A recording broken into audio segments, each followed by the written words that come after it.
the issue of earthquake occurrence continues to threaten the country. In order to mitigate the impact of earthquake in the southern sector of the country, mapping and risk assessment in Nyanyano.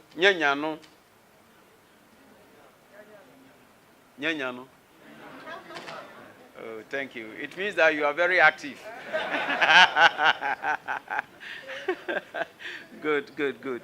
Wager, Makati Hills, and surrounding areas were carried out to generate an updated geohazard risk map for planning and decision making.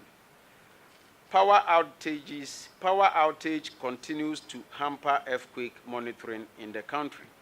In order to carry out the 24/7 monitoring of earthquakes in Ghana, government has approved the installation of solar power at the Authority Earthquake Seismic Observatory.